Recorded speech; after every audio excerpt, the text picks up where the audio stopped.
You're watching News 6 getting results. You just saw that was Governor DeSantis giving an update on Hurricane Ian from the Gulf area. Yeah. They were just... Listen, the most important thing here, Crystal, and for everyone watching, as we said a couple hours ago, we're going to be dealing with losses. 1-877-MY-FL-CFO. Don't go to some guy knocking on your door with a contract saying, hey, I'll fix your house.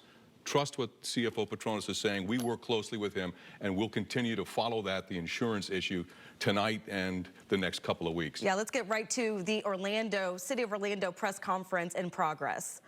El tratamiento de agua usada, hay que tener en mente de que estamos trabajando en sobrecapacidad, por lo tanto le pedimos a los ciudadanos de Orlando que conserve la utilización de agua, si no tiene que ser lavado de ropa, lavado de platos, flushar los toilets, que no lo haga. No queremos poner más presión al sistema de agua usada dentro de la ciudad.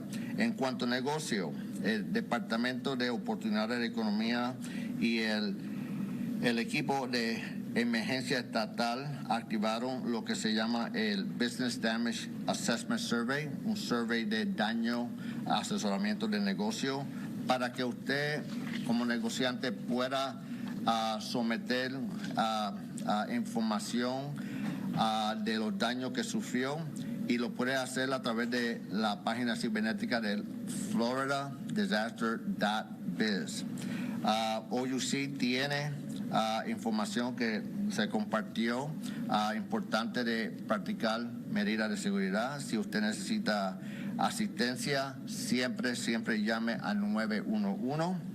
Ahí para información tenemos la línea de información de la ciudadanía, que es el 407-246-4357. Y esto es para reportar árboles caídos, inundaciones, problemas con las luces en la carretera. Y para los residentes de Orlando, para mantenerse informados, por favor, Orlando reviewing for their residents, first in Spanish and, of course, as English as well. For more on this, just go to clickorlando.com. Obviously, everyone, every county, every city working to make sure their residents are safe. Crystal? All right, well, a little bit ago, President Biden announcing he's approved Governor DeSantis' request for more recovery assistance. I approved the governor's most recent request for the expedited major disaster declaration. That means the federal government will cover 100% of the cost to clear debris and for all the costs that the state has to engage in and expend to save lives. It will also cover a majority of the cost of rebuilding public buildings like schools and state fire stations. And folks in Florida who have destroyed or damaged homes, you don't have enough insurance. It means the federal government will provide individual assistance of $37,900 for home repairs, another $37,900 for lost property, for everything from automobile to a lost wedding ring. That's what we mean by lost property. Commitment is there from the White House to help Florida in an obvious time of need. Now let's get out to Lauren Cervantes on Merritt Island in Brevard County. Yeah, we're along South Tropical Trail in Merritt Island. I want to show you because that got the we see a lot of flooding here, and I'm going to have my photographer show you across the street as well. Boy, this entire front yard, you can't see where the driveway starts and where it ends. Now, we started along Courtney Parkway and drove until it turned into South Tropical Trail, driving practically to the end when it hits the 408. The roadway is open, and this was really where we saw the most ponding and flooding. I am going to show you, though, just a shot of this street because we spoke with a neighbor, and he had told me that there's quite a bit of downed palm fronds and foliage here, even telling me that they were cutting down some trees that had been damaged in the storm. But again, in terms of driving down South Tropical Trail, the roadways were open and they looked pretty good. Not a lot of flooding in other areas. It seems like the bulk of it hit this spot right here, and this is South Oaks Drive and South Tropical Trail. I'm going to send it back to you guys in the studio. Thank you, Lauren Cervantes. Since sunrise, emergency crews in Orange County have been evacuating dozens of families out of their homes in the Orla Vista area. Many have water right up to the front doors, and deputies have been checking the area, seeing if anyone needs to get out. News 6's Ezzy Castro is there. Orange County Fire Rescue spending hours today rescuing folks from their homes here in the Orla Vista neighborhood. You can see there is a boat behind me. That's one of the boats that they've been using today so far. Now, I want to show you, this is the scene earlier today. Fire rescue using, again, boats to get people out of their homes. Many families grabbing last-minute items, pets, after water made its way into their homes. According to Mayor Jerry Demings, at least 30 people were evacuated from the Orla Vista community. The National Guard also stepped in to help. We spoke to a woman who said she saw water inside her home as early as 4 o'clock this morning. We came in the house, the power went off. We went to sleep. When we woke up, we heard the neighbors screaming, and we came out. As soon as we opened the door, all the water just rushed in the house. And we know residents here have dealt with flooding like this before, back with Hurricane Irma in 2017. Because this has already happened once. And now it's back to the same. I mean, we lost everything. There's nothing. Now, we're told that most of those residents were taken to shelters. Others, as we saw, were actually being picked up by friends and family members for the time being. In Orange County, Ezzy Castro, getting results, News 6. This reminds me of what we're going to be drumming home over the next, I guess the next few weeks, insurance. The families are safe. Now we're going to be talking about insurance, folks, and we'll be working with you on that. Crystal? So let's go on and head out to Eric Von Aken. He's in Orange County with the National Guard. Eric, you have been all over. You've seen flooding. What's going on right now out there? Yeah, hi, Crystal and Mike. So the National Guard is finishing up their evacuation. We're on Lee Road just by I-4 off to my right. This is basically an extended stay motel. And look at this over here. Orange County Fire Rescue has now joined in. They've been using this boat, this inflatable, they tell me, over in the Orla Vista area. We saw some pictures of that earlier. People stranded in their homes. They are now putting this boat in the water. You can't actually put the outboard motor down into the water because it's not quite deep enough in some spots, maybe 3 feet or so. But what they're doing is walking alongside it. We saw a woman with special needs just in the last 10 minutes or so. They got her out of the motel, and then they walked her down, helping her into the boat very carefully, and then they walked the boat across this parking lot. This is a parking lot that is entirely underwater, and then they brought her right up on the grass where they helped her, almost helped carry her into one of the waiting cars. You see the bus over there, too? So they have these buses because they're taking folks to some of the shelters around. We're told some of the high schools are being used as shelters to care for a lot of these folks. Looks like they're done with the boat. They're pulling the boat back up on the trailer. And then, I'm told, they move on. There's a lot of situations like this all over Central Florida. Here, what the National Guard was doing, I was able to walk around. I got some video with my cell phone. There are people on the top floor and people on the first floor. People on the first floor, they started getting water coming in under their doors about 4 o'clock this afternoon, I'm told. So they called for help because they couldn't get out. So the National Guard came and brought these transport vehicles, and you see people carrying all kinds of stuff. I mean, for many of them, this is their lives. Remember, like I said, this is an extended stay motel, and there were a lot of kids here. I mean, in some cases, small children and even babies. And so my question to one of the gentlemen who lives here, he actually ended up walking out on his own, but he said a lot of these other people cannot get out on their own very easily. The woman I was talking about with special needs who needed help, and a lot of the people with kids and stuff. So you could walk in a parking lot like this if you have boots, although when you get over there, I can tell you the water is up higher than the boots. And so think about a mom trying to carry her little baby through this parking lot. And like I said, it's got all kinds of yucky stuff in it. They warned us, the apartment manager over here warned us that there is oil, among other things, among other chemicals, and probably, like I said earlier, among other bacteria here in this water. So that's why their choice, really, it came down to waiting for someone to come get them. And like I said, thank God for the National Guard and the Orange County Fire Rescue, because they are the people who are coming to get people right now in dire need. Mike, Crystal. Eric, so we saw that the National Guard was out there, and you mentioned some people that were being evacuated had special needs. Do you know if anybody needed any medical care or if they're being taken care of by, those medical services? Crystal, so as you see, fire rescue is out here, so those are firefighter paramedics as well. They are taking care of people if they need it. We have not seen anyone taken out on a stretcher or needing any sort of special medical care. There was one elderly woman. She was brought out onto a wheelchair, and this was tricky. So you see, again, the transport vehicle at the back of the building. They were able to, it was a specialized wheelchair, lift her up and put her in the back of that convoy in the vehicle. It's a special wheelchair where it kind of rolls. It can roll vertically up into this vehicle. Actually, I got some video, so we're going to try and get that on for you a little bit later. And then they drove the vehicle out here to where it's dry, and then the whole team of them lifted her up into the air and gently lowered her down onto the ground. You got to see the picture of her face. She was just squinting her eyes, and it looked like almost praying the whole time, waiting for this to be over. Of course, she was being exposed to the elements, rain in her face.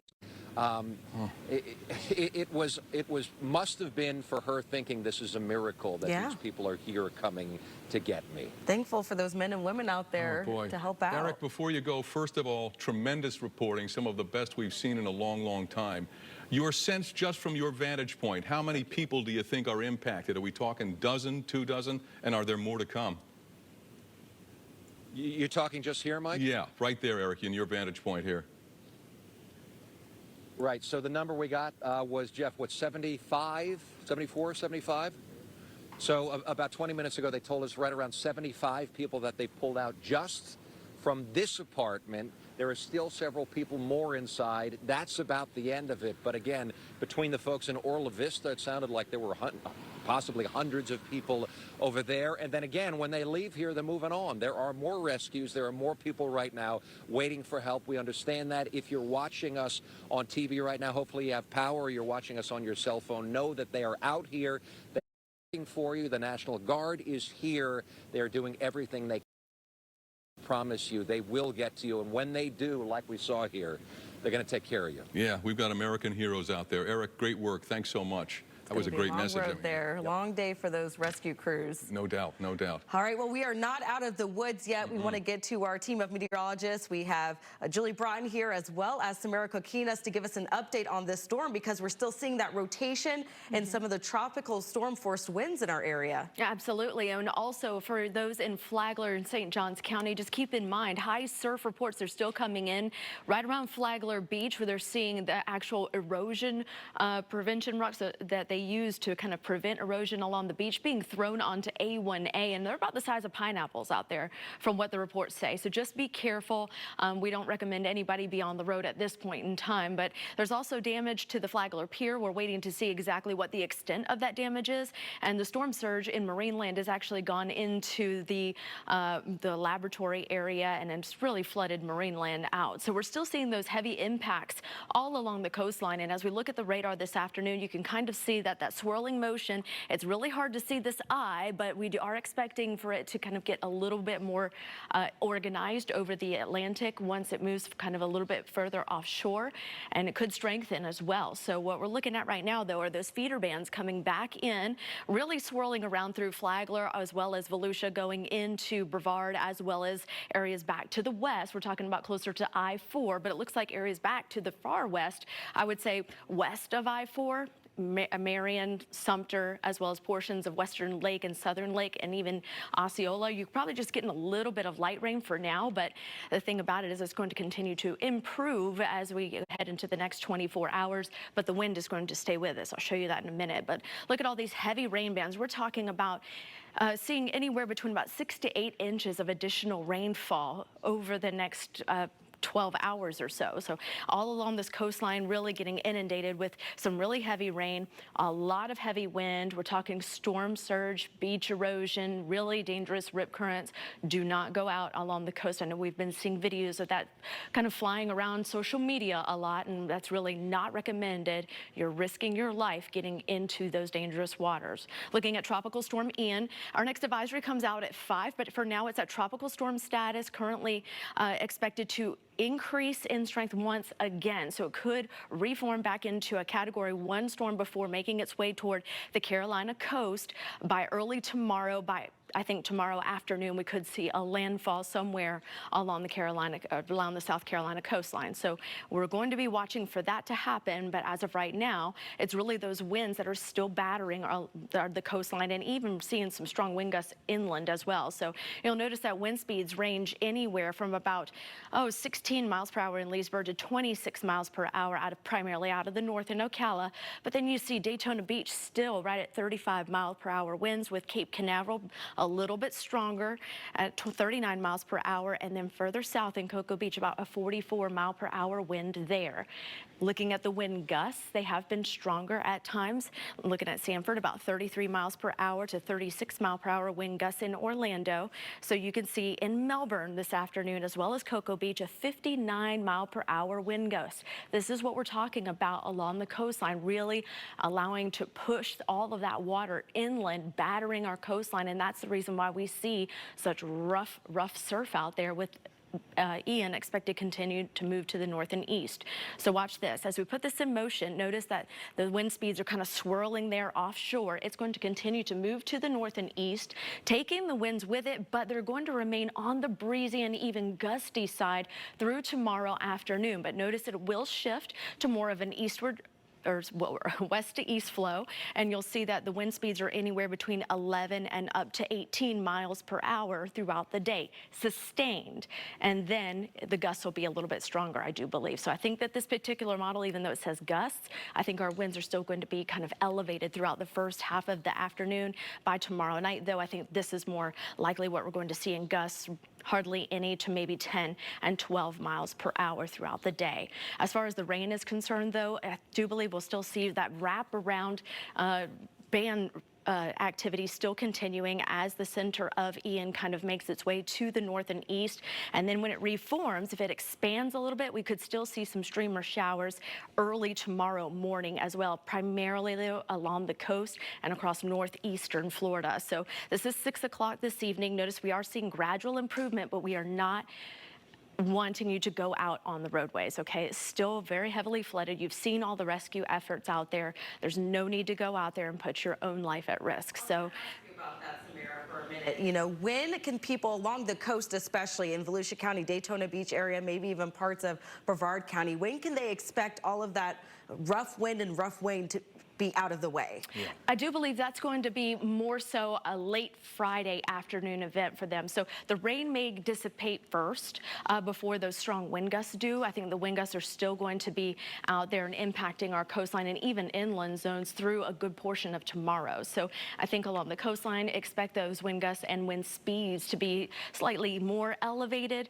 than the rest of Central Florida, whereas areas back to the west will start to see a little bit of improvement throughout the day. But really, I mean, the storm was very large. It's kind of raggedy looking right now, but as it begins to reform over the Atlantic and take on that Category 1 status like the forecast is calling for by tomorrow morning at 8 o'clock in the morning, I do believe that there could still be some potential to see a few showers along the coast, but I think the majority of it would be in Volusia as well as Flagler and then areas to the north. So. And even after that, it's still going to take some time for some of those coastal areas for the water to recede. Oh, yeah. Absolutely.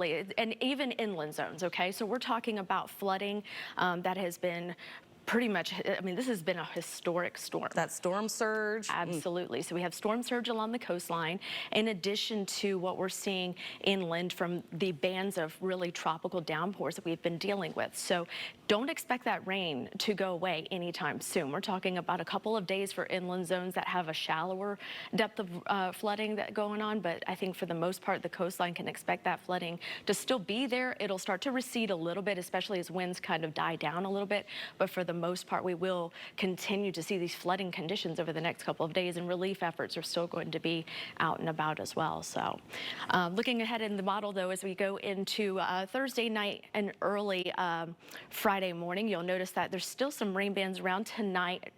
Today is Thursday, right? Yes, it is. I had to double check. I've only been outside once. My goodness. Okay, so as we head into tonight, 9 o'clock, there's still some streaming showers out there. And then as we head into early Friday, and Ian kind of pulls a lot of that activity away, the moisture will go away. I think there could still be some drizzle, some cloud cover, definitely some heavier winds all across central Florida, but primarily near the coast, we could still see a few showers. So don't let it surprise you if you do see some of that activity.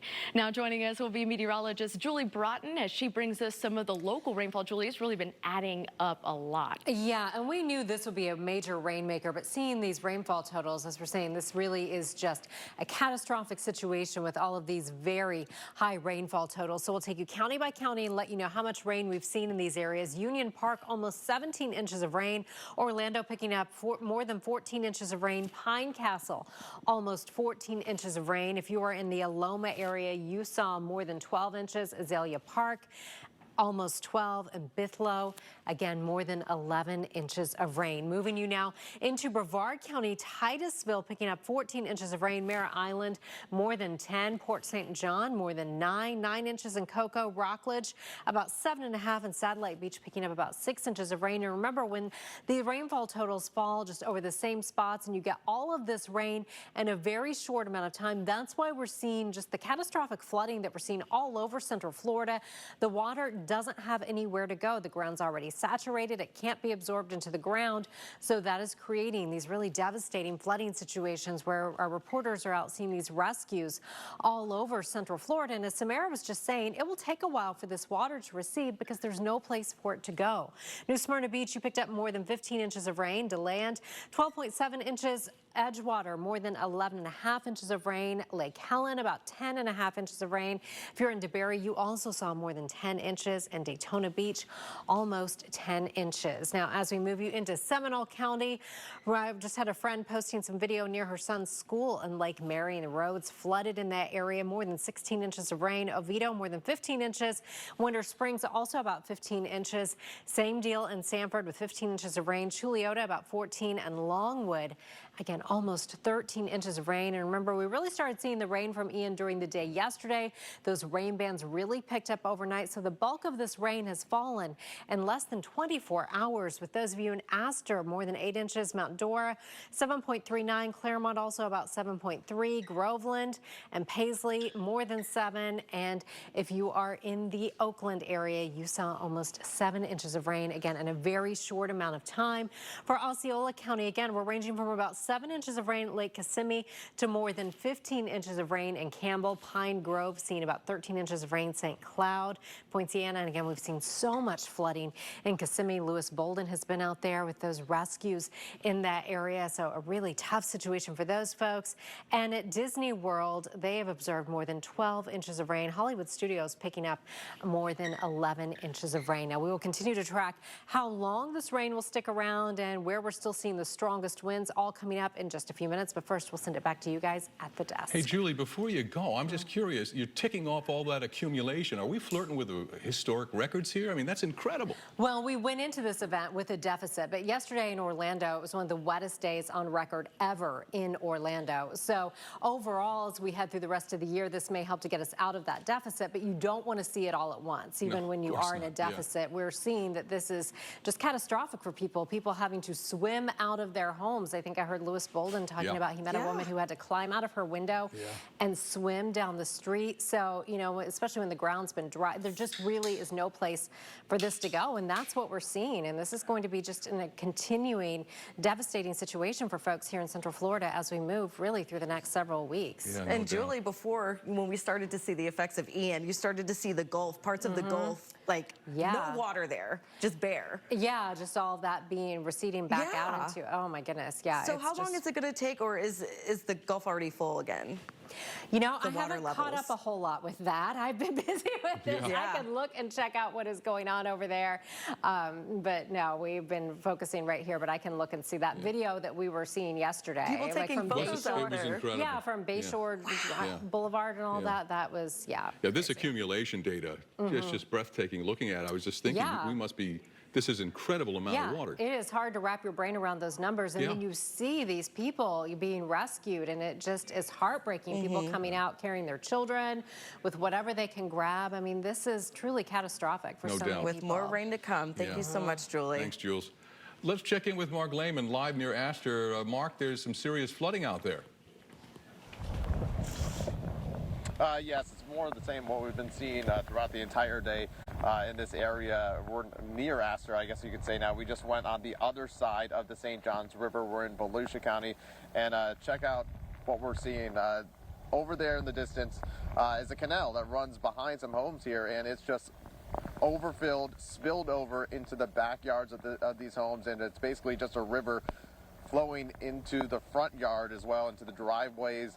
All flooded out here. Some homes have put sandbags near their front doors, hoping that water doesn't go inside, but I'm afraid that that's probably likely the case for some of the homes. I know over there in the distance is an apartment complex. In the first building here, we spoke with a man who said that there's at least some flooding inside some of the first floor units, but he also said that everyone's okay. They're just trying to clean things up and make sure, and hopefully that they're hoping that it doesn't get any worse, but chances are it probably is going to get worse because the rain has been continuing to fall. It's let up from time to time, but it has been continuous throughout the entire day, and that's the thing.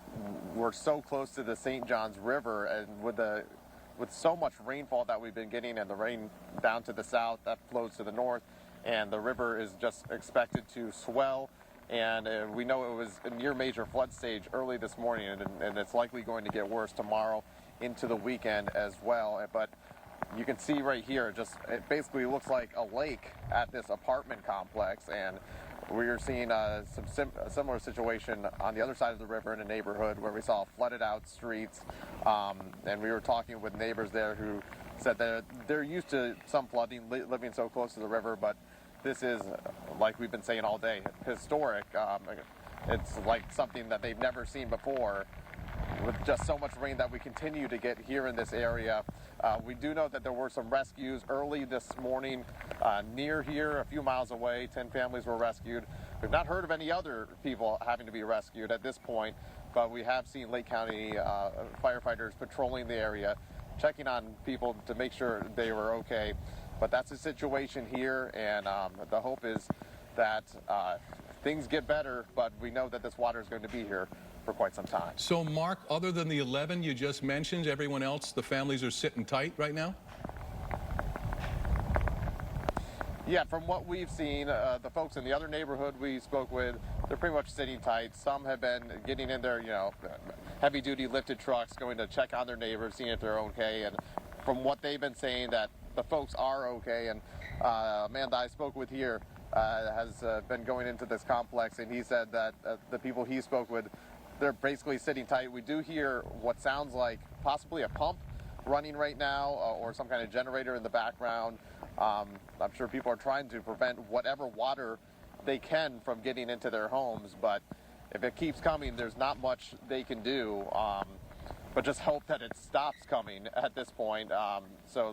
Most of the people here, I think, are just sitting tight, and if they can get through the waters, they try to do that. But I can tell you it gets pretty deep here behind me, because we saw some large trucks, and it was coming all the way up past their bumpers, and they were barely making it through. Wow, and the rain just not letting up out there. To give you some perspective, on the east side of where the St. Johns River, that's Volusia County, that's where Mark Lehman is right now. On the left side, right across the river, that's where you're going to see Lake County in the Astor area. Yes. And then there's a huge lake just north of where he is, also feeding into all of that flooding there as well. So we hope you stay safe out there. Thanks, Mark. Great perspective. Crystal? All right, starting in just a few hours, Flagler County's curfew will go into effect. It's in effect daily from 8 p.m. to 7 a.m. until further notice. Anyone found in violation could get a $500 fine or up to 60 days in jail. Polk County is reminding people to be careful with generators. They say tragic incidents of carbon monoxide poisoning are starting to emerge. That's bad news. That and electrocution and fire pose serious threats. All three, please pay attention. They're reminding people to not use generators in an attached garage, even with the door open, and to place them so the exhaust cannot come through doors or windows. Important information there. Let's head out to News 6's Eric Sandoval in Volusia County, tracking Ian's impact there. Good afternoon from Daytona Beach, where I think we are one of the last areas in our viewing area to still see the fierce winds coupled with the rain, and that is causing some grave flooding concerns here in the northern part of our viewing area. I want to bring to your attention a major alert coming out of the Flagler County area just to the north of us. They have expanded their evacuations to include Zone C, which is the Woodlands. If you live in the Woodlands area, or you may have friends or family who live in the Woodlands area, they are urging everybody in that area to leave their homes, if it's safe, and go to Rimfire Elementary School, which is serving as an evacuation shelter. It has now been expanded to include the whole, I'll get that hat in a minute, to include the general population as well. The concern is that the floodwaters in the Woodlands area are growing so quickly that emergency vehicles won't be able to get into the area if there's an emergency. Here behind me, here in Volusia County, the floodwaters are growing to the south of us, specifically in the South Daytona area and the Port Orange area. Those areas have gotten inundated, emergency responders with calls reporting flooding. Many families calling, saying that they have 2 adults, 2 kids, and the water's coming in and they don't know what to do. And imagine this. First responders are having to prioritize those calls. They're asking the dispatchers, you know, is anybody's life immediately in danger? And they really have to weigh those calls to see who really is in imminent danger right now and really needs the fire or the police or the ambulance to get to their homes immediately. According to Tom and the rest of the weather team, this system that we're encountering right now is supposed to be pushing out of here. The rain is supposed to be ending soon. The wind is going to be dying down a little bit. And you know, the people here at the Hard Rock Hotel, they're praying for that. I was speaking to a woman who's actually been vacationing here for about a week now from Maryland. She came out and knocked on our door and asked, you know, how much longer is this going to last? I need to get home because the bridges are closed. International Speedway, you know, Breezeway Bridge, they're all closed because of the high winds. And we said, you just got to sit back and just be patient because there's really nothing they can do. The winds are just going to lift your car and just really put you in danger. So again, a lot of people just packing their patience here, but our prayers and our heartfelt good hopes are with the people in South Daytona right now, the Port Orange area, and especially to the north of us in Flagler. We're going to make every effort to get up to Flagler here in the next couple of minutes. We want to assess the situation ourselves. But for right now, in Daytona Beach, Eric Sandoval, Getting Results, News 6. Let's just put this into perspective here. Sure. We just saw Mark Lehman, who is just east of the St. Johns River. He is in Volusia County, just west of US 17, if you're familiar with that area, west of Barberville. And then we've got, still in Volusia County, Eric Sandoval, who is in Daytona Beach along A1A. Completely different weather trends that you're seeing here with the high wind. Amazing contrast. I mean, that checkerboard that we were talking about, one place calm, the next place, as you just saw, crazy. He mentioned a woman from Maryland. She probably knows snowstorms. She's probably never dealt with a hurricane. Well, let's get Eric a new hat. Definitely. All right, let's head out to News 6's Jerry Askin with the latest on flooding in Orange County. Right now, we're outside the Avante at Orlando Nursing Home here off of Cimarron Boulevard in Orlando. Take a look. We've seen rescues happen here all day. You see one actually happening right now. The Orange County Fire Rescue Team has been working all day to bring these seniors and disabled residents from the nursing home. In fact, you can see those Orange County Fire Rescue workers now using a boat, and they're loading it up on a truck there, but using a boat to get inside after we're told water made its way inside the Avante at Orlando Nursing Home home overnight inside that first floor. What's happening is these residents are actually being taken on Lynx buses to shelters and other places throughout the county to make sure they're safe. It started out with 106 residents at the facility. Currently, we've transported 55 to a shelter and then 7 transports to the hospital. And how does it feel for you to be able to help after seeing these folks in here, you know, trying to get out? Well, you know, I have a grandmother, 92 years old, so I just basically think it like I'm helping the community, because if it was my grandmother, I would appreciate if somebody would do the same. Again, a very scary situation happening here in Orlando and a sad reality here in Orlando at this nursing home. I'm Jerry Askin, getting results, News 6. So, Catherine? Thank you so much, Jerry. Yeah, we're talking live TV here. Trooper Steve just got back, and he's miking up now. I want to get his perspective on what he saw out there today. You saw the video earlier. Incredible. So he'll be here in a couple of seconds. Meantime, Catherine Silver is in Sanford, where families had to be rescued today. This is our backyard.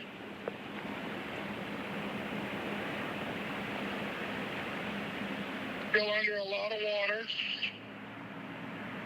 But definitely got the Sanford Fire Department here doing their best, doing what they do best. Getting our Nana out. They got all the power shut off to the house. House is totaled. Inside and out. So, got refrigerators floating over here. You can see in our in-law suite here that by the way, we just bought this house a year ago, and we just remodeled the entire home. And everything that we own is ruined. The entire first floor, everything is damaged, it looks like. There's not a single inch on that first floor that water didn't touch. Is that right, Norm? Correct. First floor took on about 3 foot of water in total. And everything we own is total. And this is all brand new because we just bought this home a year ago and remodeled it. Even remodeled the outside. Our tiki bar is still underwater as well. But like I said, we got Sanford's finest here. Yep. But the puppy dogs are safe and everybody's okay, and we're all going to get out of here safe. That is the key. We are so glad that you are safe. What are those? Are those some sort of inflatable that they're using to get you to safety? We drugged the airhead inflatable out to try to get the kids out, but we're just going to go ahead. They're just walking everybody out nice and slow.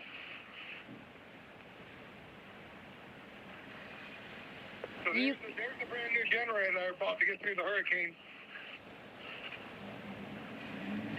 There you go. Drain the oil. They can have it. And you can see just how where that water, how far it's coming up as they walk her out. And this is actually recited was about a foot higher a little while ago. So Norm, as you and your family get to safety, where are you guys headed? What's next? Yeah, we got Nana out. Where are you guys headed? What's next? Right now we're headed across the street to our neighbor, and then we've got other family down. We're going to get the parents to there, and from there, probably. Don't know yet. I'm sure you've heard my song. The news. All right, Norm, thank you. We're losing a bit of your signal. The cell service has been choppy, but we are so happy that you guys are getting to safety, and now you just have to deal with the insurance and the flood damage like so many other homeowners will have to do here in Seminole County. Boy, that was dramatic. Yeah, that was Catherine Silver, and I remember seeing that live, and you know, she got in contact with that gentleman, and we need help, and he was showing us inside his home, saying he couldn't get out, and soon after, were there with their lifeboats. Almost surreal, but that is what our families are dealing with. Within the last hour, Seminole County gave an update on the response there. the National Guard has deployed high-profile vehicles to assist our fire and law enforcement agencies. We have nearly 60 traffic signals that are out at this time. Treat each of these intersections as four-way stops. Our traffic engineering department, as well as all of our municipalities, are out putting out generators and trying to get those lights back operational as soon as possible. Many lift stations are without power. Our water utility providers are going lift station to lift station using generators to pump them down, then moving the generators to the next location. And we are working through those as quickly and as effectively as we can. Currently, we have 115,000 customers without power here in Seminole County. We will look at those critical infrastructures first. We want to make sure that our hospital is on shore power so they can start operations again, that our emergency shelters, those with special needs clients, those with individuals with vents and trachs and those types of folks, that they have shore power, that our 911 center is fully on shore power, and other critical facilities. And then we will start going through the community, looking at nursing homes, assisted living facilities, and if we can turn large amounts of folks on at the same time, of course, we'll be doing that as quickly as possible. We are consolidating 2 of our shelters this afternoon. So Seminole County yeoman's effort getting everything together. But who had the yeoman's effort today? Trooper Steve, I know. We salute you. That was great work out there. Casual Thursday right now. Yes. I don't think I've ever been on air in anything but a suit. Give me a perspective. Going out there in Orlando, looking at that Lake Eola area, taking us through College Park. I mean, what did you think? It hurts. Have you ever seen anything like that? Never in my life. I've lived here my entire life, guys. That's what we were thinking. And you've been here too. You've been here. Yeah, 23 years. It is unbelievable the damage and the flooding that we're seeing. I don't think people, and I hope they don't understand. I don't want you to understand because I don't want you in it. Right. But we're talking 3 to 4 feet in some locations. Yeah. And areas that you would never think. I was out just a little while ago, right before I got here. I ran into Eric Von Aken off of Lee Road, and this was some of the footage I was taking. What you're looking at right here is the parking lot of the in-town suites. Boats and cars. Just west of the I-4 area. So just to paint a perspective here, it's across the street from the Dunkin' Donuts that's on Lee right there. Okay, sure. So this is what you're seeing is Orange County Fire Rescue and their water rescue team. That boat right there was attached to the rescue ambulance, and that's what they showed up with. They were also on scene with the National Guard. They had 2 MRAPs right there on scene, backed up to the other side of the hotel here. Now, an MRAP, just so you know, is a large military-type vehicle designed for either transporting or tactical situations. But this was there because it sits so high. I wasn't able to zoom in. I don't think so. I barely remember what time it is. And then they were loading people there. Could they walk? They could, but there are a lot of disabled folks that are here. A lot of elderly that unfortunately driving through that area causes a lot of problems. So what they did is they would, as a team, brought that boat all the way out there, loaded some people up, and then got back. These people were so grateful. The emotions on their face, it's crazy. I got to head over to Lake Eola, seeing the amphitheater, the band shell there. Yeah, that was amazing. Seats underwater. So the stage, what is this that we have here, okay, Steve? this is what you call a bozo. So this made me so upset. This is on Orange and Livingston. This was Orange and Livingston, and people like this. This is the reason that people get hurt. These people were walking up. There were live power lines hanging off of this traffic light in downtown Orlando. I took these 2 photos, and I even told him, I go, those are hot. He goes, I'll take care of myself, thanks. And I said, okay, so you'll be on news at 3 o'clock today. So this is exactly what we don't want you to do. These are the type of people that put other law enforcement, other first responders in danger, and then if a kid is out there seeing this, set an example, guys. This is the stuff that's driving me and all of us absolutely crazy. We just, at the end of the day, don't want you to get hurt. So Steve, let's bring up some of the safety here, because obviously we are seeing a majority of Central Florida has some areas of standing water flooded areas. Now, we have our rescue crews and teams, troopers that have special vehicles that can get through the water. People should not go out right now. No, so even though your area, like we can walk outside right here and it's not that bad. Right. But if you're gonna go out and start walking around, things can get crazy. This is Orange Blossom Trail, what you're looking at, and it's still Stalled out like cars that. right there. Okay, this is earlier. So yes, we say the law enforcement out there, they're not invincible either. Right. A deputy had to be rescued by that airboat right there after he drove his Durango into the water and got stuck while he was responding to other 911 calls. So it's the water looks innocent. It is not. Water moves mountains. You can't see how deep it is. It's crazy. You don't know if there's power lines in there. So that was about 4 foot of water, Wow. and it stalled out everything there. No kidding. Look at The that. city of Kissimmee, I've been able to speak with Chief Odell there. I've also been in contact with Chief Gerke from St. Cloud Police Department today, and both appreciated the reach out to them, but at the same time, they said we have a lot of work to do down here right now. Sure. The city of Kissimmee has never seen anything like this, let alone all these little spots in College Park a little while ago, driving through there, trees down everywhere, and sometimes just a single lane that has water in it, that has 2 feet. I was trying to get back here, and I had to put my car up on the median halfway so that the engine wouldn't stall out. Yeah. And this is the kind of people that these are our community members, and I think we need to start thinking, okay, this is not about a social media post. This is not about how many likes I can get or the cool selfie in front of a downed traffic light.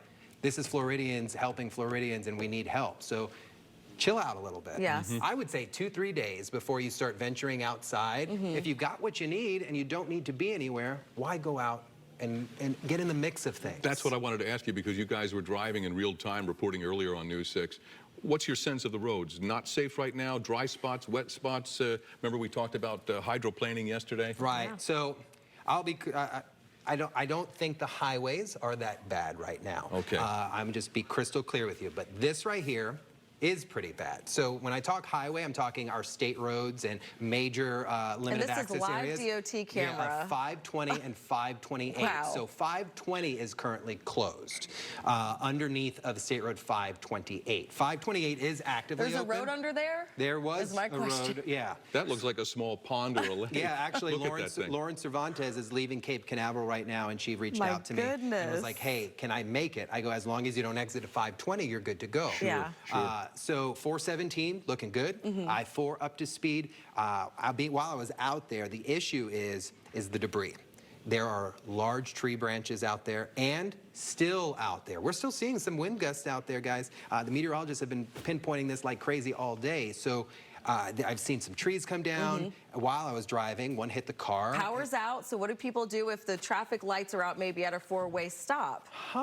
That wasn't prepped, because we want to talk about that. Listen, FHP and FLHSMV and every other agency has been putting out this graphic. Right. Really reminding people, hello, these traffic lights are out. So I'll start here. If the traffic light is completely out, it is a stop sign extra. So what do I mean by that? I want you to stop, hang out for a second, look around, and then slowly go through. If 2 people come to a stop, we all hang out. Make eye contact. Make eye contact with each other. Wave and do maybe a first to stop, first to go kind of situation. If the light is flashing yellow, do not just keep cruising through. Slow it down, because who knows? That other person's not going to pay attention. And then if it's red, obviously make a complete stop. If you're asking me, yield at everything right now. Yeah. Slow it down. I had someone sit at a red light and then stop and go through it. If the light's working, you got to obey the light. Right. Of course, So of course. also keep in mind the curfews you guys were talking about a little while ago. These will be enforced, and people will ultimately suffer consequences for it. It's not out there. None of these sheriffs are putting these in place for give you a hard time. You have no business being out at 9 o'clock at night when power's out and businesses are vulnerable. And I wanted you to were on the ask you. field, Volusia kicked it up to 7 a.m. Go ahead, Crystal, I'm I sorry. wanted to ask you about the law enforcement response, because obviously as we're trying to recover, we're still seeing areas with high flooding, people being rescued out of their homes. What is it like for troopers and law enforcement that everyone's kind of chipping in right now to help out?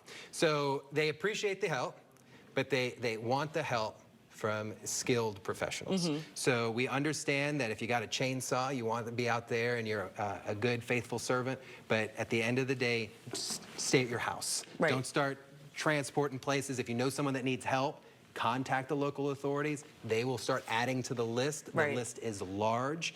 It's a very joint response. So what is it going to look like for the next few days for troopers and officers that are trying to help out with all of this? Long days for those ladies and gentlemen, and we are very grateful for that. They will probably not end up being home for a couple of days. Wow. You're having troopers come down from the Panhandle, deployed all across the state of Florida. You've got what we call these joint task force across the state, where municipalities, cities, and counties come together to form responses, and we're going to start to see that. You're going to start to see some troopers and some OPD officers and stuff like that in different uniforms, just because it's kind of hard to do the job in a nice Class B when everything's shining. So they're going to be out for days now. I can remember a response where we were out for 6 days and we were living out our cars. I know. Now, it's rough for these men and women, but I can tell you right now, I wouldn't put the state of Florida up against anybody else. No. So We're proud of our first responders. Our first responders are the best. I'm sorry to the other 49, but... Well, thank you so much, Trooper Steve. We know you've had some sleepless nights. Yes. Get out of here. Well, I still got to do the 4 p.m. show, so I'm going to go do a live hit, and then I'll be going to bed. All right. I appreciate you guys. Thank you so much, Steve. Want to go to Volusia? Yes, we have an update from Volusia County officials. Backfeeding a generator is not just against our code, it's extremely dangerous. If you backfeed a generator, you're not only putting you and your family in danger, but you could accidentally kill one of our men or women utility workers. I have nothing more to say about this practice other than please don't do it. To provide additional safety guidance, I'm going to bring up Public Works Director Ben Bartlett. Ben?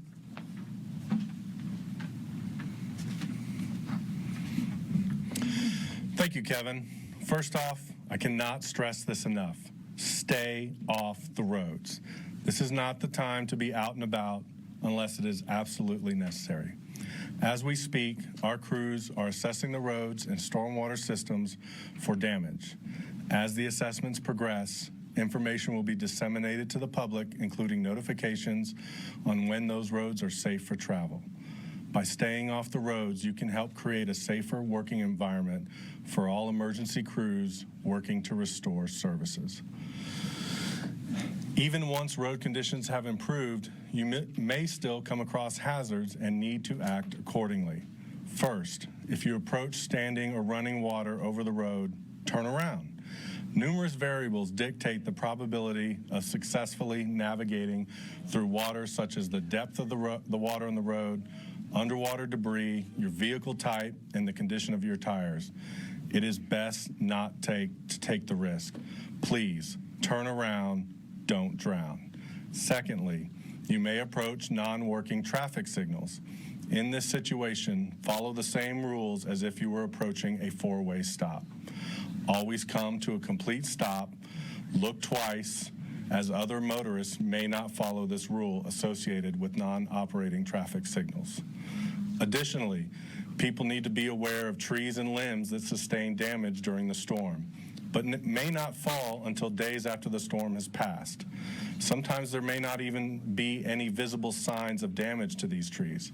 Please be aware of your surroundings, both at your home and on the roads at all times. Power lines, they pose a significant safety risk. Always assume anytime you see a downed power line that it is energized. I promise you, there is no way to determine whether a downed power line is active simply by looking at it. Remember, the current can be transmitted to other nearby objects from a downed power line, meaning you can still be electrocuted even without touching the power line itself. To give you some perspective on the magnitude of this storm, a 100-year storm event is roughly 11 inches of rain over a 24-hour period. Hurricane Ian has just dropped more than double that amount across Volusia County. Please think about that. This is going to take a significant amount of time for our transportation and stormwater systems to return to normal.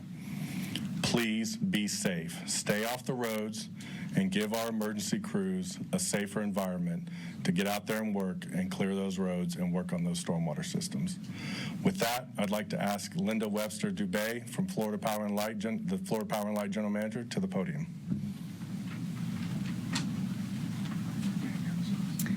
Thank you, Ben. FPL is committed to restoring power safely as quickly as possible. Crews have been working and will continue to work around the clock to restore service. We have mobilized 37 staging, parking, and processing sites to support this round-the-clock effort.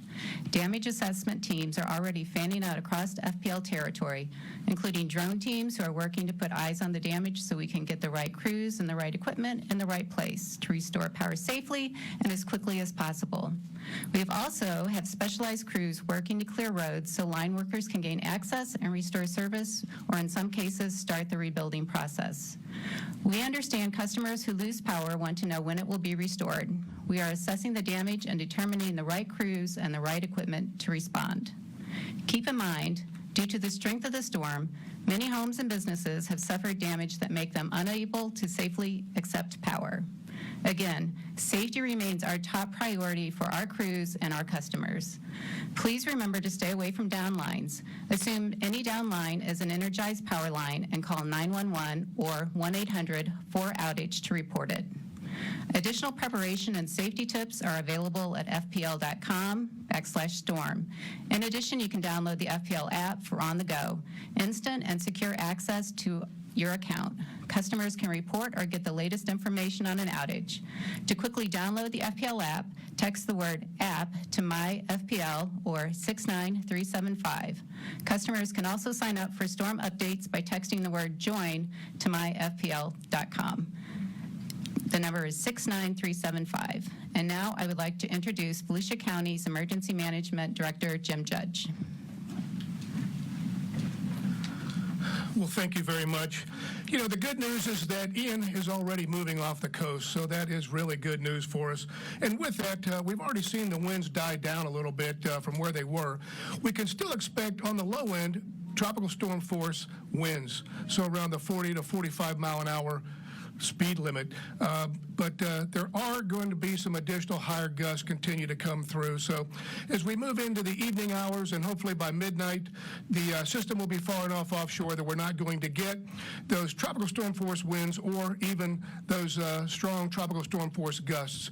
But what we can expect is an additional 1 to 3 inches of rain overnight tonight, already coming in on a very saturated county. So please be advised of that. The good news is tomorrow we're going to have drier conditions, and not just tomorrow but through the entire week. So temperatures are going to be in the 80s and possibly down into the 60s at night. So much better weather ahead, much drier weather ahead, and we're hoping that the water will subside and we can get back out there again. We're really still very much in the response mode. We have fire rescue, beach safety ocean rescue with the sheriff's office performing rescues out there right now. So they're still very much into the response mode. But as we move forward, we're going to get into the recovery phase, and that's still a day or two away. But once we get into the recovery mode, there's a lot of information out there about chainsaw safety, looking out for what we call the widowmakers, those limbs that are hanging up in the trees that are ready to come down, climbing up on roofs, climbing up on ladders, taking our shutters down. I can tell you that we see a lot of people coming off the roofs, coming off the ladders, and our emergency medical services folks then end up providing a response to those. So be advised of that. Water. There's a lot of water out there. Don't play in it, don't walk in it, because again, you never know what's in the water. And then also, there's a chance for, red ants will get on top of wood, limbs, whatever, and also, snakes as they come out of the woods and make their way around. So be advised of that. But also cleanup information. We've got a lot of homes that are flooded and what to do. So you can go to redcross.org. Also, the FEMA site is ready.gov. Consumer reports. There's a wealth of information out there on the internet about how to properly clean, sanitize, and prepare your home to be livable again after that water intrusion. So with that, conditions continue to improve. Hopefully by midnight tonight, these winds will be out of here. But again, we still continue to have that 1 to 3 inches possible for rain overnight in an already saturated county. So as has been mentioned, still a good time to stay off the roads. you know, get to the beach when it's a little bit better and stay safe. So with that, I would like to bring up Kevin Captain once again. Thanks, Jim. Unfortunately, Sheriff Chitwood had to step out to respond to a different situation, so he's going to be unable to close with us today. I know a lot of you have some questions about what's going on in my city. There's also some questions about the Daytona Beach International Airport. What I'll tell you is you can visit your city's website for the latest up-to-date information, but also reemphasize that the county's website, volusia.org/PIN for a public information network. There's a link on there that is cities and municipalities, and that will give you the latest and greatest information on your cities. I will tell you that we have a great team in place. Volusia County's entire staff of public safety, public protection, public works, community services, and beyond are working around the clock in these response and recovery efforts. The damage of this storm caused can only be defined as devastating, which will take our community weeks, if not months, to recover. Despite this adversity, rest assured, we will recover. We can rebuild, and we will prevail. With that, we're going to close today's news conference. Thank you for listening. Continue to stay tuned to volusia.org. All right, Kevin Captain, well done with Volusia County. I think what Kevin said there is just so important. Let's stick together on this. We're not going to lose this thing. We're working hard. Two takeaways. One that I don't think we caught in the beginning. Their curfew is until 7 a.m. tomorrow morning. Yes. That's 7 a.m. The other takeaway I got from that, FPL is saying, well, people are asking when will the power be back on? They don't know yet. Right. They can't give you a timeline. They can't say 24 hours, 48 hours. They just don't know because they're assessing it. So that's that recovery thing that they're pressing. And that's the deal. Right now we are in the process of getting through this weather and recovering. They said response and recovery efforts could take weeks, if not months. Right. You can only imagine the damage going on out right there. And we're not out of the woods yet, so let's get to meteorologist Samara Kokinas with some of the heavy winds and rains that we're still seeing over there at the coast. Yeah, absolutely. So what we're looking at, I'm going to show you the advisory. Still the 2 p.m. advisory. The next advisory for the track update will be at 5 o'clock tonight. Tropical storm Ian. So it's weakened as it's made its way toward the Atlantic, going toward the north-northeast at 9 miles per hour. Still with 70-mile-per-hour winds gusting up near 85 miles per hour. As we put the track in motion, that you'll notice basically it'll continue to make its way to the north a little bit more, and then it'll steer back toward the South Carolina coast by possibly Friday mid-morning or afternoon. So we'll be watching for that, and then we'll also be watching for it to strengthen and kind of get a little more organization once again, as we're expecting it to pick up speed, gaining back to that Category 1 status. Samara, sorry to interrupt you. The people on the coast, can they still expect to be feeling some tropical storm force winds going into tonight and tomorrow? Yep, I'm actually going to get into that in just a second. So just watch this. So we have a tropical storm advisories that basically continue with the warning status all along the coast. So we're talking about everywhere from Flagler going into Volusia, Brevard, back into Osceola, Orange, Seminole, and even Lake counties. This will continue until further notice. Then you'll also notice we have hurricane warnings, and those are for the offshore waters, okay? There's a hurricane watch for portions of inland Flagler, or coastal Flagler County, and possibly a little bit going into the northern section of Volusia going into Flagler, okay?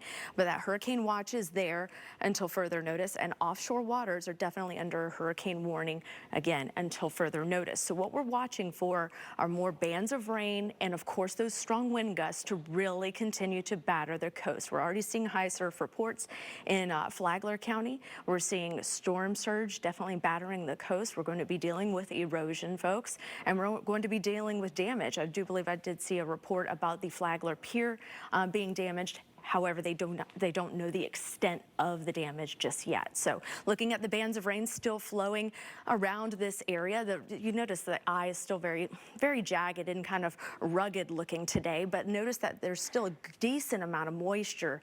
This was an earlier shot. This was this morning. Notice all of that moisture just really continuing to move inland. So it's basically coming from the coastline and headed basically on a southwest, and then it turns to the southeast. So it's rotating around this system. So it's really incorporating a good portion of the coast, and these bands just keep going and going and going and going, dumping a lot of really heavy water out there. So we're looking at flash flood warnings in St. Johns County through 3:15 this afternoon. But when you look at Flagler now has a flash flood warning until 9 o'clock tonight. That gives you a good idea that, yeah, we're still going to be dealing with this rain for several or it lets up, in addition to the strong and heavy winds out there along the coast, kind of pushing that water and causing a lot of beach erosion along the coast. But looking at these rain bands that continue in Brevard County, all along I-95, you can expect some flood, especially as you head into pretty much all counties across Central Florida. But the coastline, if you're along A1A, you can definitely plan on seeing some rough surf out there if you look out there. But the rainfall amounts are anywhere up to a ½ inch per hour, but in those lighter zones, when you zoom out, you'll notice that areas back to the west are starting to gradually clear.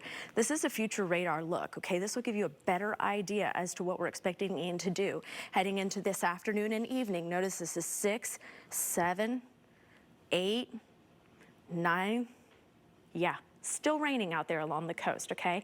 The rain along the coast will linger through early tomorrow morning.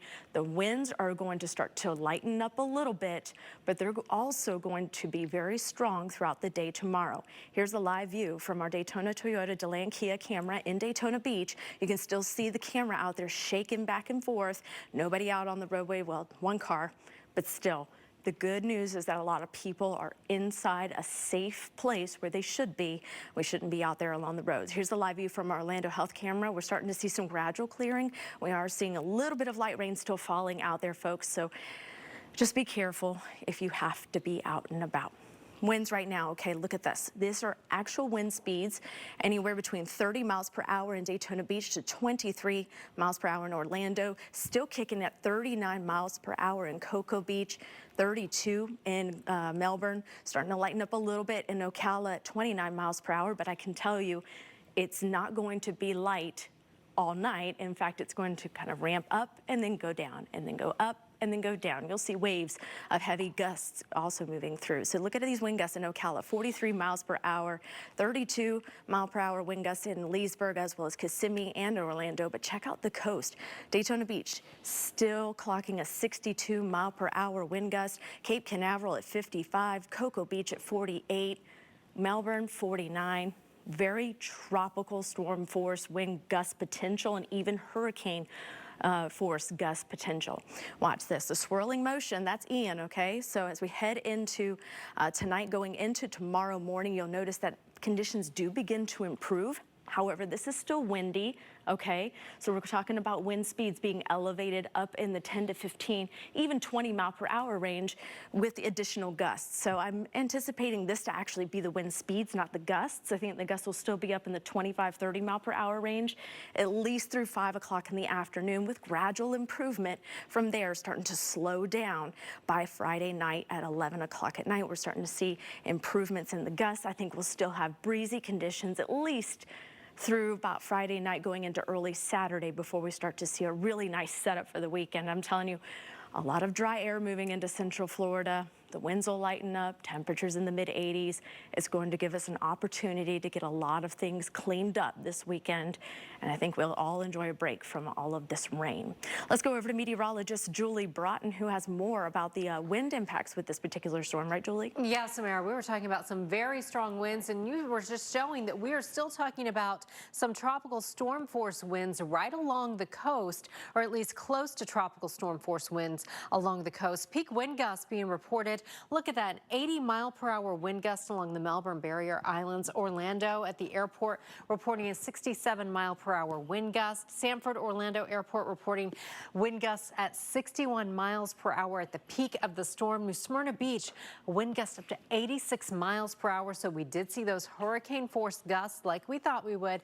And if you're in the Osceola Heritage Park area, we saw wind gusts at 56 miles per hour. Now we are looking at record rainfall in a lot of spots now for Orlando. It was the third wettest day ever yesterday. So yesterday picking up almost 8 inches of rain. The old record for that day was 2.68 inches of rain, and the all-time wettest day, that record has been in place for 77 years with almost 8.5 inches of rain, and that was a hurricane in 1945 that brought that amount of rain.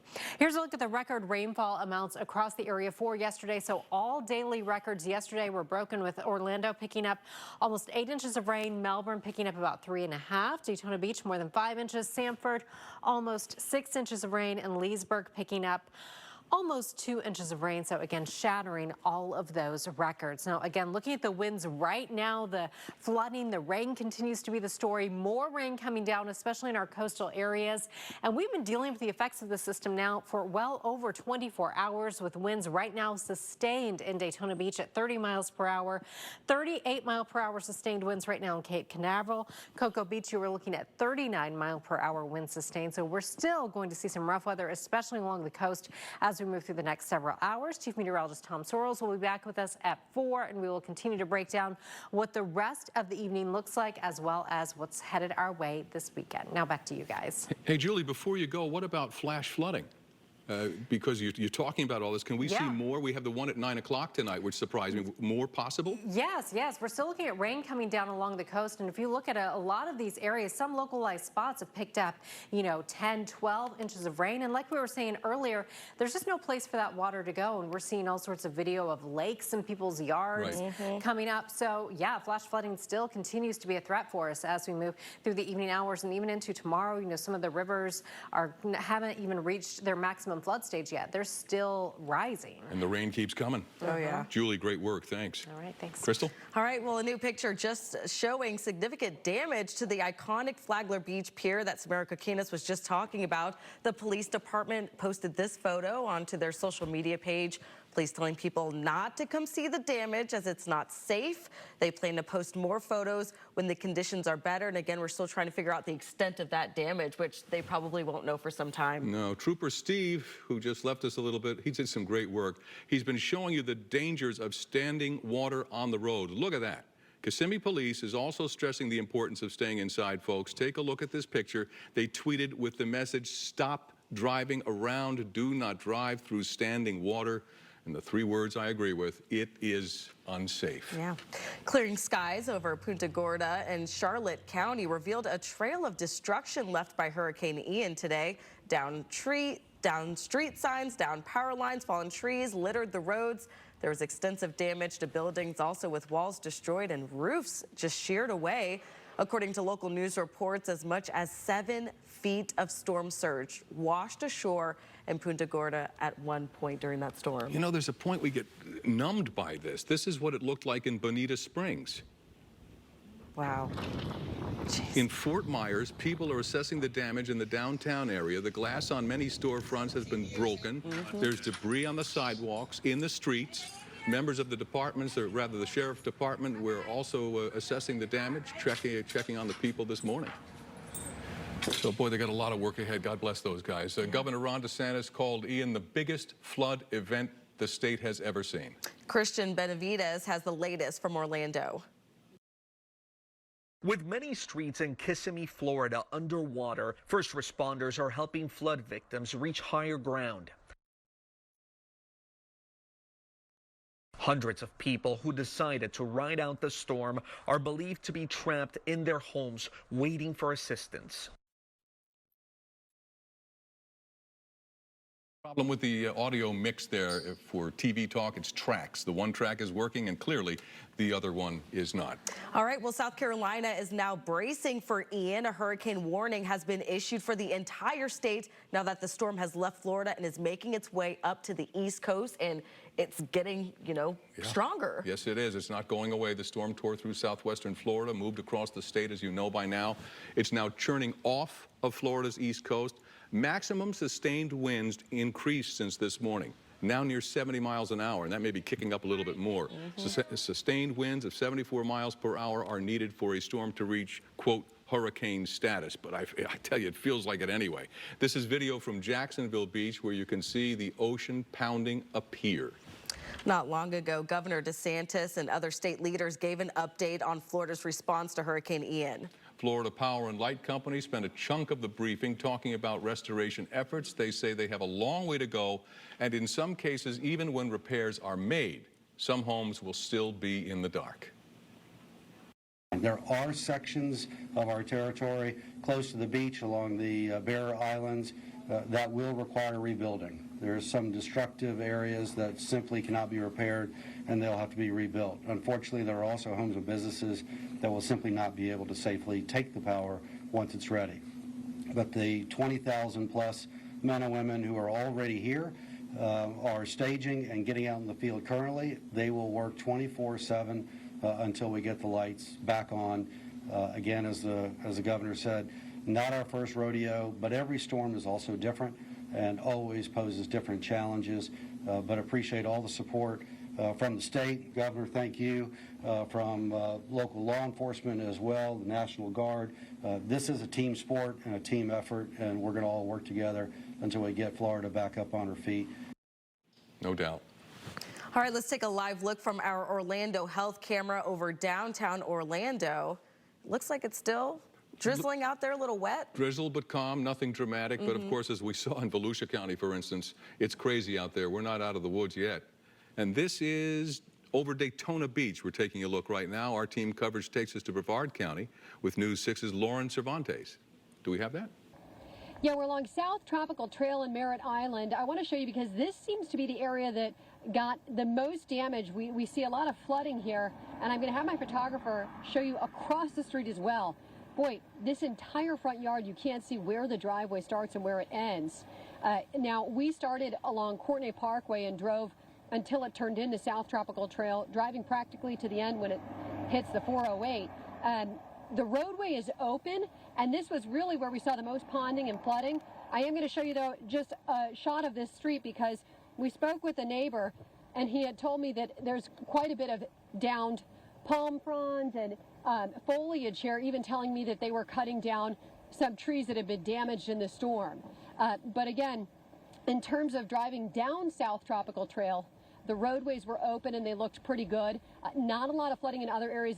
Like the bulk of it hit this spot right here, and this is South Oaks Drive and South Tropical Trail. I'll back to you guys in the studio. Thank you, Lauren. So we're going to head out to News 6's Jerry Askin. He has the latest in the flooding in Orange County. We're outside the Avante at Orlando nursing home here off of Cimarron Boulevard in Orlando. Take a look. We've seen rescues happen here all day. You see one actually happening right now. The Orange County Fire Rescue Team has been working all day to bring these seniors and disabled residents from the nursing home. In fact, you can see those Orange County Fire Rescue workers now using a boat, and they're loading it up on a truck there, but using a boat to get inside after we're told water made its way inside the Avante at Orlando nursing home overnight inside that first floor.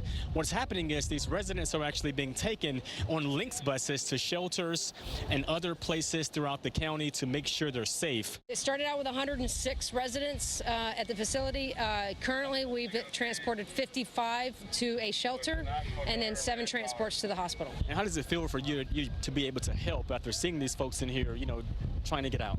Well, I have a grandmother, 92 years old, so I just basically think like I'm helping the community, because if it was my grandmother, I would appreciate if somebody would do the same. Again, a very scary situation happening here in Orlando and a sad reality here in Orlando at this nursing home. I'm Jerry Askin, getting results, News 6. Yeah, thanks, Jerry. Clearly, those challenges continue for first responders. Since sunrise, emergency crews in Orange County have been evacuating dozens of families out of their homes in the Orla Vista area. And many, as you can imagine, have water right up to their front doors. And deputies, they've been checking the area, seeing if anybody needs help getting out. News 6's Ezzy Castro is there. Orange County Fire Rescue spending hours today rescuing folks from their homes here in the Orla Vista neighborhood. You can see there is a boat behind me. That's one of the boats that they've been using today so far. Now, I want to show you, this is the scene earlier today. Fire rescue using, again, boats to get people out of their homes. Many families grabbing last-minute items, pets, after water made its way into their homes. According to Mayor Jerry Demings, at least 30 people were evacuated from the Orla Vista community. The National Guard also stepped in to help We spoke to a woman who said she saw water inside her home as early as 4 o'clock this morning. We came in the house, the power went off. We went to sleep. When we woke up, we heard the neighbors screaming, and we came out. As soon as we opened the door, all the water just rushed in the house. And we know residents here have dealt with flooding like this before, back with Hurricane Irma in 2017. Because this has already happened once. And now it's back to the same thing all over again. I mean, we lost everything. There's nothing. Now, we're told that most of those residents were taken to shelters. Others, as we saw, were actually being picked up by friends and family members for the time being. In Orange County, Ezzy Castro getting results, News 6. Ezzy, and you know, we've seen a theme here with all of these stories from our reporters that are out across Central Florida, is that while we are seeing that bad wind, it's really the water and the wind and the storm surge that's been the big issue.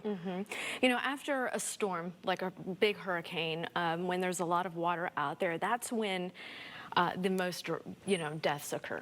People drown, they get stuck in the water trying to drive through it or wade through it. They don't see the hazards. They get electrocuted from downed wires that are hidden underneath the water. You don't see that kind of stuff.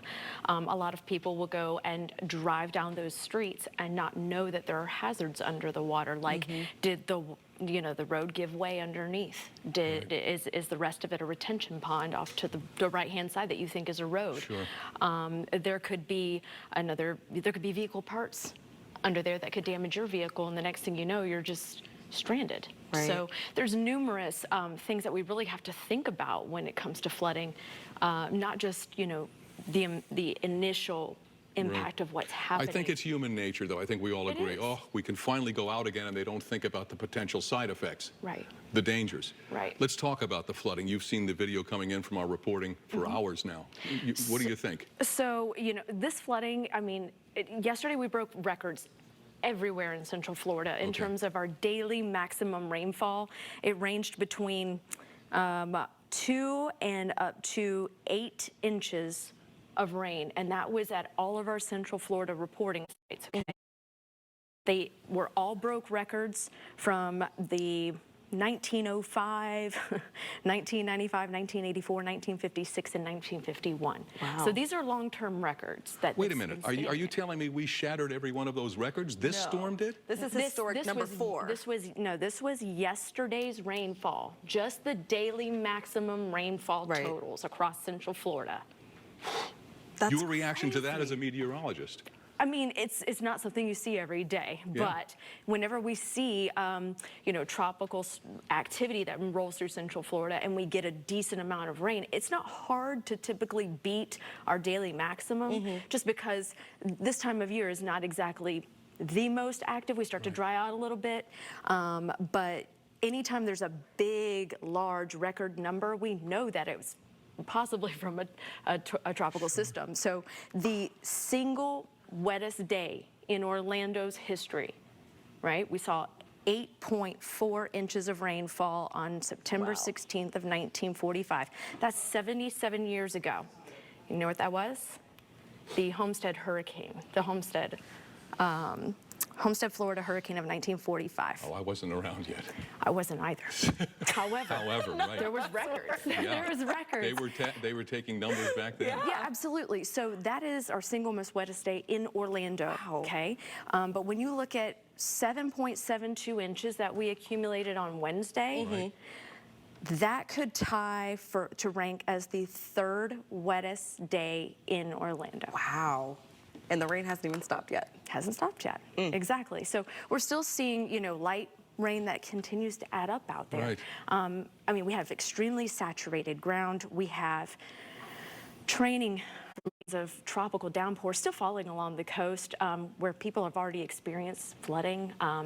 There have been, I believe on the scanners, I've seen one of our reporters saying, there were people in their attics trying to get away from... Because the water had gone, so they were trapped essentially. Right. Yeah. And, for Central Florida, it takes a while to recoup from that. And then, of course, that has a direct impact on our tourism, on our local costs of things. So. You were mentioning the flash flooding, and I talked to Julie about this. What's your sense? Is it possible we could see more tonight as well? Yes, but I think it's going to be primarily near the coastline, if anything, and along, of course, where our rivers are, because they're cresting, if not above that, right now. Like Little Wekiva River, we've been seeing that report throughout the day. Although the flash flood warnings for that particular area are no longer there, we still have one in Flagler County, and that one is going through 9 o'clock tonight.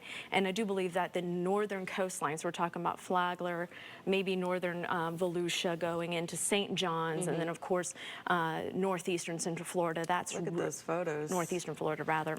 So some of these people that are seeing this extreme flooding, I mean, this is a very significant storm we just had. When can they expect some of those waters in those lakes to recede? It's going to be a while. I mean, for the majority of areas, we'll start to see an improvement over the next couple of days once the winds start to subside a little bit and everything can get back to kind of going. It doesn't have anywhere to go right now. That's the problem. So, until that happens, it's really going to be, one of those things where the sun needs to come out and kind of help absorb it. But, when it's humid outside, it takes a little bit longer for that to occur too.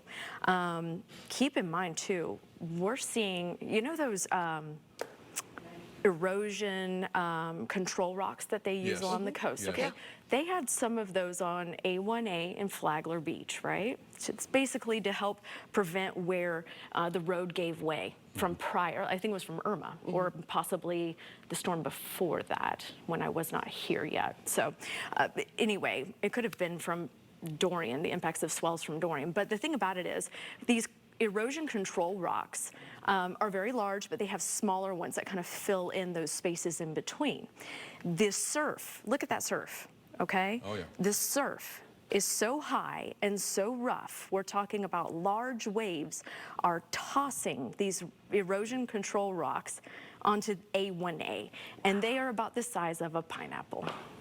That is another reason why you don't need to be out there. Of course. Because when are you likely to see that? If you have blinding rain in front of you, wind is slamming this rain all over your windscreen of your car, and you're trying to drive on a flooded road right next to the coast, and then all of a sudden you hit a rock the size of a pineapple, you can bet, unless you have run flats, and even a run flat only gives you 10 miles till you're done, you're going to have a flat tire, you're going to be stranded. And do you want to be stranded next to that? You sure don't. No. You sure do not. Right, you're putting yourself in danger, and anybody riding with you too, or anybody on the roads. Also, there's damage to the Flagler Pier.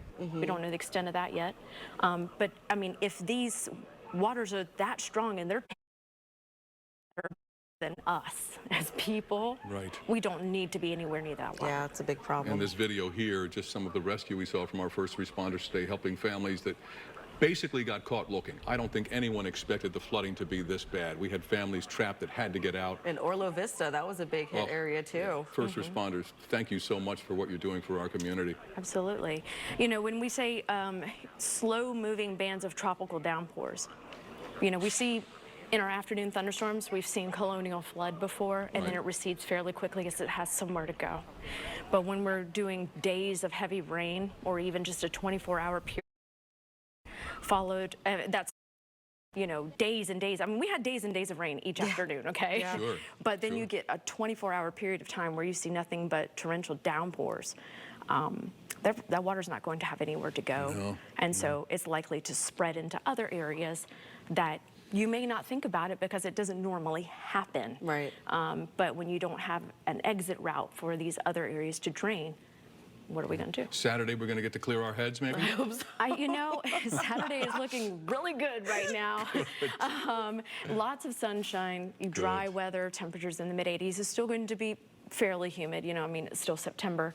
And I know a lot of people have been concerned. I've had this question so much. There's another wave out there and it's coming for us. I know it. Right? That depression that's out there right now is forecast to continue north across the Atlantic. And if there is any change, we will definitely let you guys know.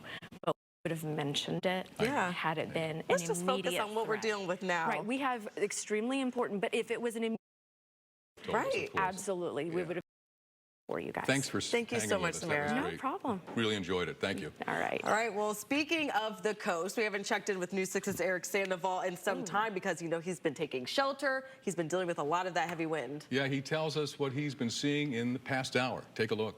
Hey guys, you know, while the rest of Central Florida has seen the worst of Ian so far, Volusia County is still seeing the outer edges of the wind and the rain. Let me show you what it looks like right now. We're along Atlantic Avenue in Daytona Beach. Of course, we are on the beach side, right smack dab against the ocean. So, you know, it's a little bit breezier over here anyway, but definitely not this breezy. These winds picked up about 5 o'clock this morning, and they have continued at this pace for the last several hours. And that's bringing me to a reminder that I want to pass along to everybody. The wind speed here is very dangerous. Going out on the roads is dangerous. And because of that, Volusia County Emergency Management has closed all of the bridges that connect mainland Daytona Beach to the beach side, the A1A area. We're talking International Speedway Boulevard, the Breezeway Bridge up in Ormond Beach. We're talking the Granada Bridge. All of those bridges are now closed to traffic. And here's another reason why emergency officials want you to stay off the roads right now. We've been listening to the police scanner and also listening to emergency officials. There is an influx of calls that they're getting right now here in the Volusia County area, reports of flooding. People in their homes seeing rising floodwaters, some of them having to retreat to other areas of their homes. And the flooding is so bad in some areas that emergency responders are having to get creative, getting the dispatcher to get the person who's calling to leave their home if they can and meet them at the next major intersection. This is the next area of Central Florida where the flood stories are going to be coming out of, and first responders are literally jumping at these calls right now. Again, the reminders here: stay off the road. You don't need to be out on the road. Let the first responders and the utility crews who are out on the roads, actually one of them coming up right now. All right, so the tape paused there, but that's okay. One more reminder, I'm going to say it 100 times. 7 a.m. is the curfew for Volusia County. If you don't know why, that video just illustrated it. Listen, Polk County is reminding people to be careful with generators. They say tragic incidents of carbon monoxide poisoning are starting to emerge, and that electrocution and fire pose serious threats. They're reminding people, do not use generators in an attached garage, even with the door open, and to place them so the exhaust cannot come through doors or windows. Yeah, important information there, especially as people continue to have those power outages. Yeah. All right, so let's get to this Volusia County presser that we want to talk about. Leaders in Volusia County are giving an update on the response to Ian there. And they say even though the storms are moving offshore, now is not the time to let your guard down. You've heard this before, but I want you to hear it again. Property and material possessions can be replaced, but your life cannot.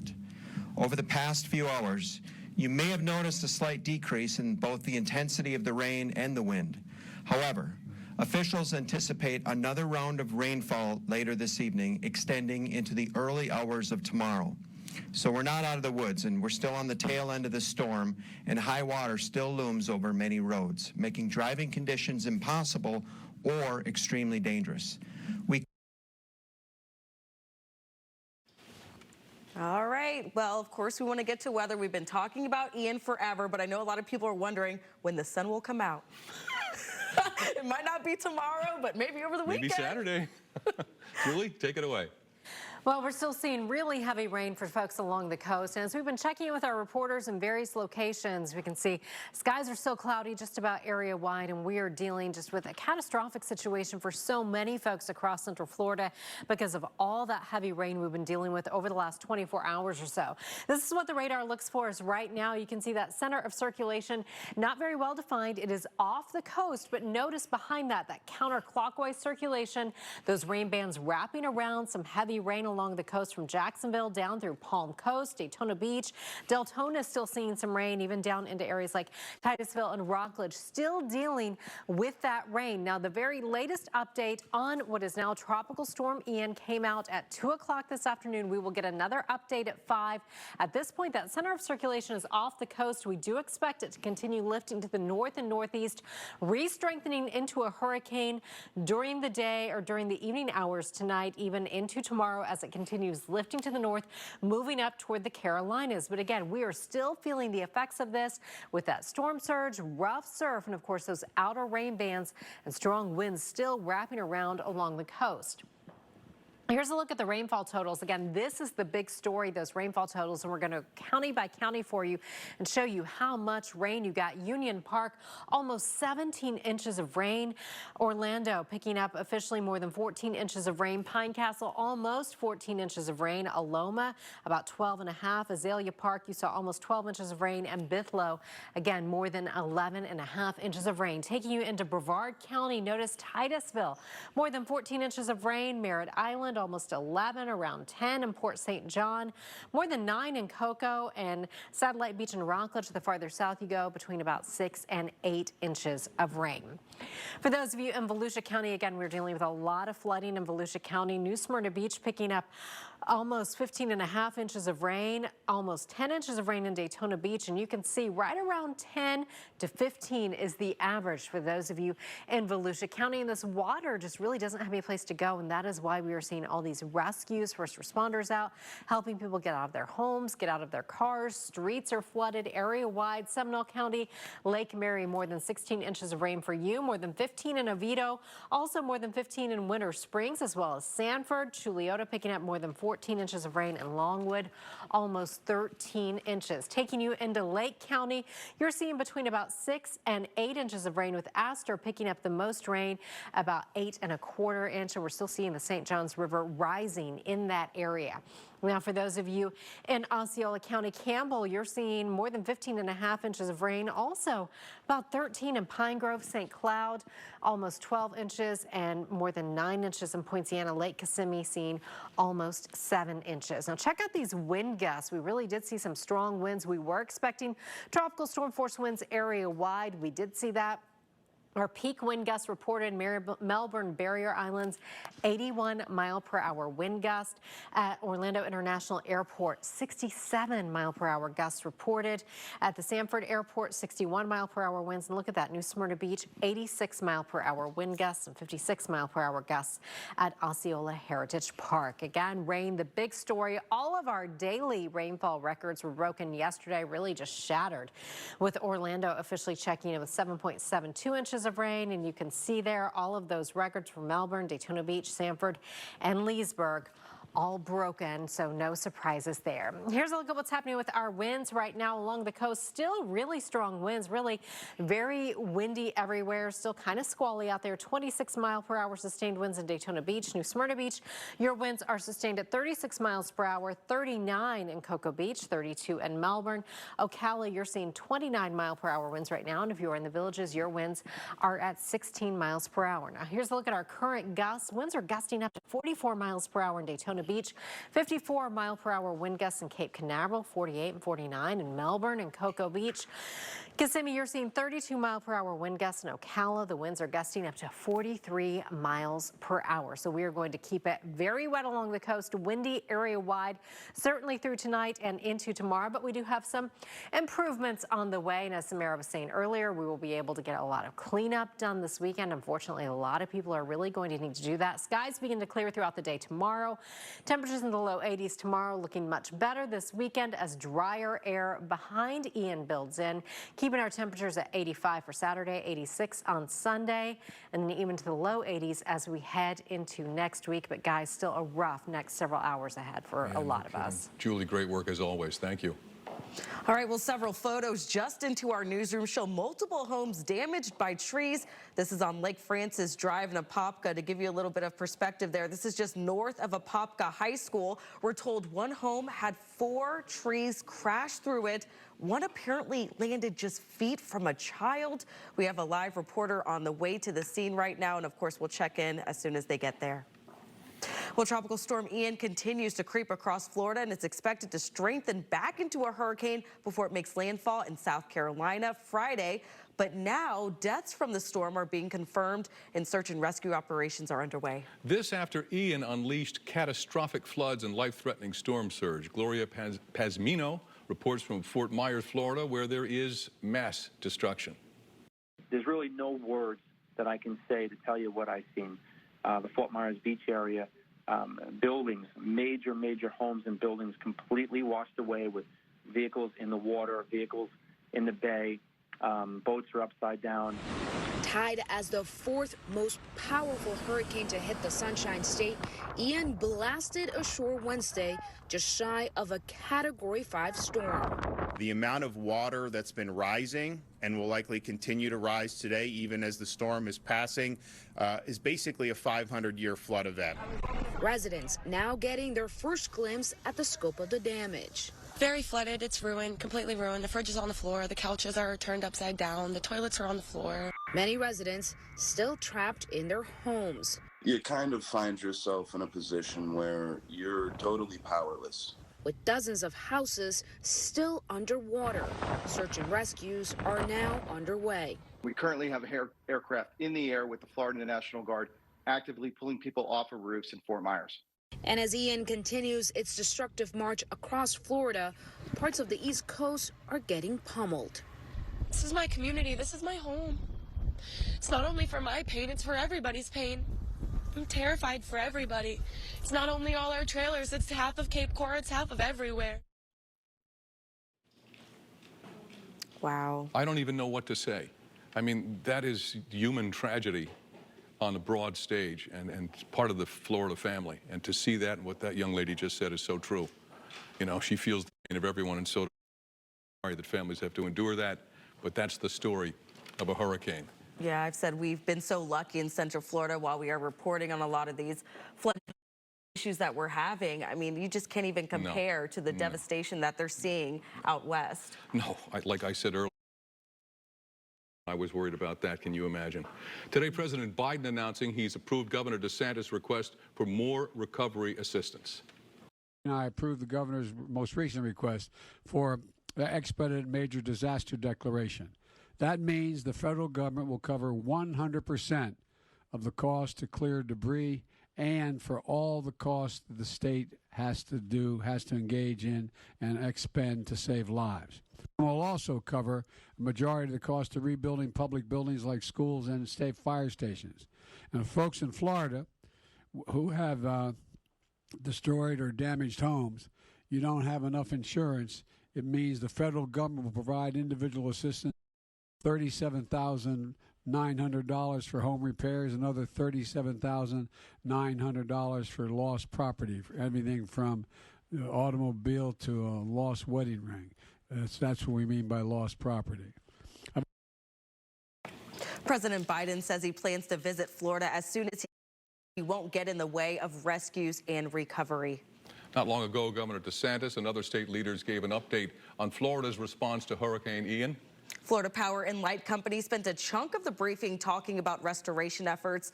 They say they have a long way to go, and in some cases, even when repairs are made, some homes will still be in the dark. There are sections of our territory close to the beach along the Barrier Islands that will require rebuilding. There are some destructive areas that simply cannot be repaired, and they'll have to be rebuilt. Unfortunately, there are also homes and businesses that will simply not be able to safely take the power once it's ready. But the 20,000 plus men and women who are already here are staging and getting out in the field currently. They will work 24/7 until we get the lights back on. Again, as the governor said, not our first rodeo, but every storm is also different and always poses different challenges. But appreciate all the support from the state. Governor, thank you. From local law enforcement as well, the National Guard. This is a team sport and a team effort, and we're going to all work together until we get Florida back up on her feet. FPL says they have 1.2 million without power right now. They say 700,000 people had their power restored before the storm left the state. Hundreds of thousands of people are still without power at this hour. Yeah, now we're getting an update from OUC this afternoon. Right now, they say over 65,200 customers are without power in Orlando. That's about 26% of OUC's service territory. Over 300,000 Duke Energy customers are without power across Central Florida. And right now, officials haven't given us any timeline of when they expect the power to come back. Obviously, they have a lot of work to do. Remember, we've just all have to be patient in this scenario. Yeah, Daytona Beach Shores Department of Public Safety posting a heartbreaking update to their Facebook. They say they've lost part of the iconic Sunglow Pier. This is really sad for people familiar with the area. They're asking that you do not come to sightsee, as it is still very, very dangerous right now. All right, let's get a quick recap of our weather before we head out today with Julie Broughton. All right. It's actually Samara. Oh, Samara first, Kokina, yes. sorry. It's okay. I thought today was Thursday, so or I thought it was Wednesday still. But looking at these bands, they'll continue to wrap around into coastal Volusia as well as coastal Flagler County and maybe even northern parts of Brevard before we start to see some gradual. Expect there to be continuous rain bands. A lot of heavy wind will actually linger through the majority of the day on Friday before we begin to see gradual improvement heading into the weekend, guys. And I can tell you, the weekend at this point for us is looking amazing. Oh, yeah. I'll be here, but I won't. You will not hear me You'll say still one be here. thing. I'm like, it's sun shining outside. It's not windy. It's fabulous in the mid-80s. Enjoy it. You'll have a lot of cleaning up to do. Ladies, all right. Well, thank you guys so much for joining us. We'll be right back. Back at 4. Have a great day.